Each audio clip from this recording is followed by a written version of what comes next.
In this video, I'm going to explain how to buy your first apartment complex. I've been in real estate for about a decade now, and I own hundreds of units across Canada, and I'm also expanding into the US. When I think about buying my first apartment complex, this is what I would do step by step. Step one would be education and market research. I've made previous videos about this, but it's very important. So one way you could get educated is obviously books and courses. And after you get educated, ideally you want to understand the market. You want to understand the market, like different locations, job growth, immigrations, population trends. This will come in handy when you're looking at a city to invest in. Another thing that you might want to consider is joining network events. At these network events, you can collaborate with other people. You could potentially find a partner there and or a mentor.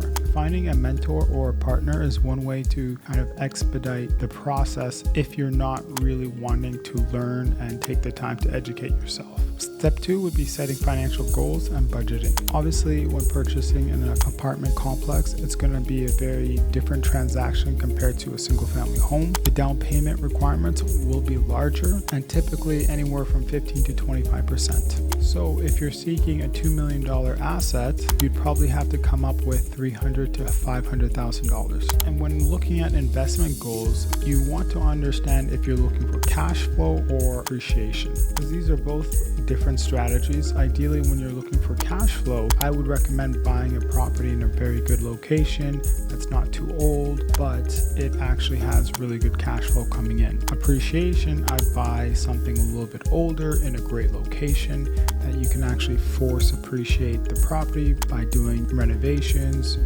possibly increasing rents. Very different strategies, but they both work, and it really comes down to what you're looking for in terms of your investment goals. Then you want to look at financing. What is your approach going to be when it comes to financing? Is the plan to get a mortgage? Are you going to leverage some of your other properties if you have some? You want to have an idea on the financial strategy before you start the process. Step three would be building your professional team. And your professional team should consist of a real estate agent, which will assist you on finding the property and helping you through the due diligence and closing process. A real estate lawyer will help you facilitate closing the transaction and consult with you regarding the legal aspects of purchasing the property.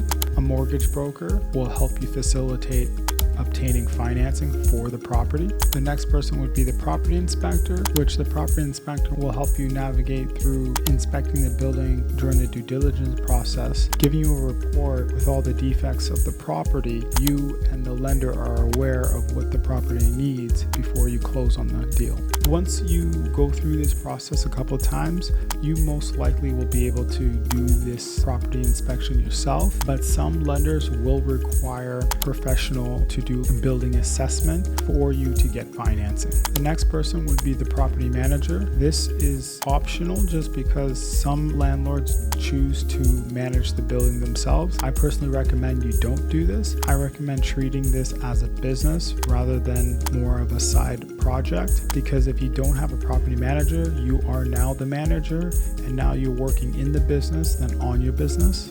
And the last person would be the insurance agent. There are many ways to get building insurance. You could probably just call around and find a company that will insure the building. But I obviously like to have this person a part of my team. They can get you the best insurance policy possible. It's also good to build relationships with people, because who knows, they could probably get you better deals in the future.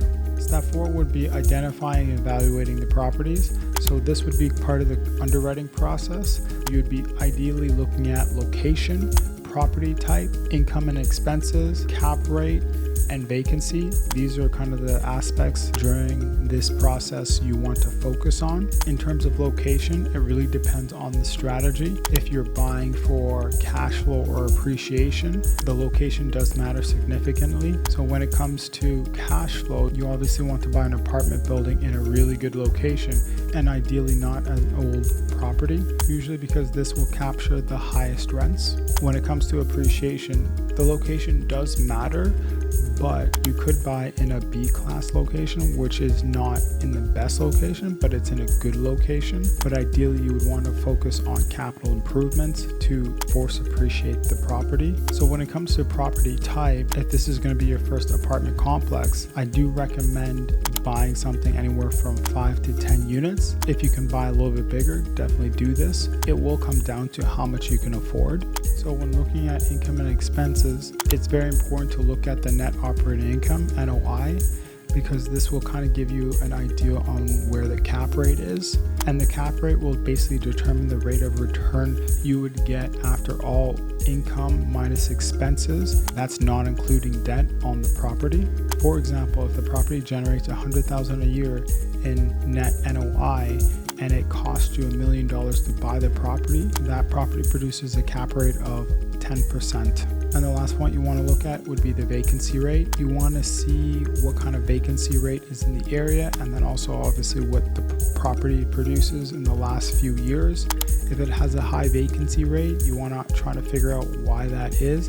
It might be the area, and if you're in a bigger city, this might be because of high crime or some other issue that you will unfortunately inherit. So this is important why you kind of want to figure this out if there is a high vacancy. If it's in the city, that's another kind of downfall because that's something that you really can't control. So this is something that you really want to look at before you actually close on this deal. Step 5 would be conducting due diligence. So after you have identified the property and everything has checked out, the first step would be to inspect the property. And while you inspect the property, this is kind of where one of your teammates, the property inspector, would come in while you review the units, the hallways, and all that stuff. You also want to have an idea on how much the repair costs, if any, need to be done when you close on the property. You want to factor these numbers in. And during the due diligence, if this is a new city that you're not familiar with, you also want to understand the zoning laws and regulations within that city,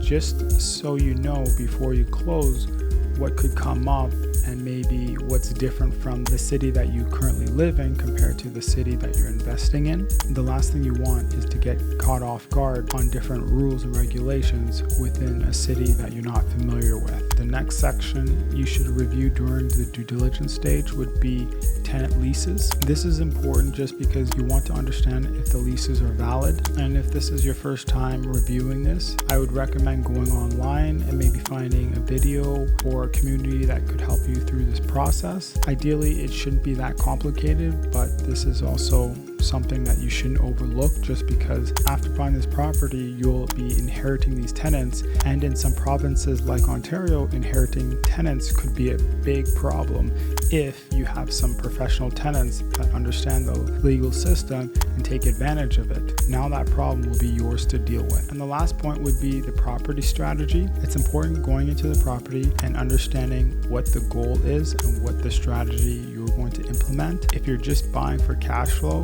then just do that. If you're buying to renovate and refinance and force appreciate the property, then this should be implemented, right? You need to kind of have a clear idea on what the strategy is. Step 6 would be submitting an offer and preparing for financing. Once everything has checked out during the due diligence stage, now it's time to prepare the offer with your realtor and submit it. Usually, if you have a really good realtor, and I recommend a multifamily focused realtor, they will negotiate on your behalf. It is important to kind of be filled in on everything so you understand the process. Usually the realtor will help you with the terms and conditions, and it is in the best interest of the realtor to obviously protect your interest. I don't really recommend on your first apartment complex working with a realtor that is both representing you and the seller. This will be kind of a conflict of interest on your side because working for the seller and then also working for you. Usually having a realtor that is only representing you and another realtor representing the seller is definitely more in your interest just because they'll fight for what you want rather than kind of trying to meet in the middle. Once you have submitted the offer and it has gotten approved, now it's time to kind of prepare for financing. Back at step 3, when you're building your team, it is important to reach out to these professionals to prepare them, because at this process they're going to need that accepted offer. It's best to have them prepared rather than trying to find somebody at this stage in the process. It really depends on the deal, but financing can take up to 3 to 4 weeks to obtain. So this is why it's important to have your realtor and mortgage broker and also lawyer kind of communicate with each other, just so everybody knows deadlines and when the property needs to close. Step 7 would be closing the deal. During the closing process, you would have a final inspection. It's usually the final walkthrough. You would connect with your lawyer. You would obviously connect with your mortgage broker to make sure the financing is in place. And yes, the deal would close.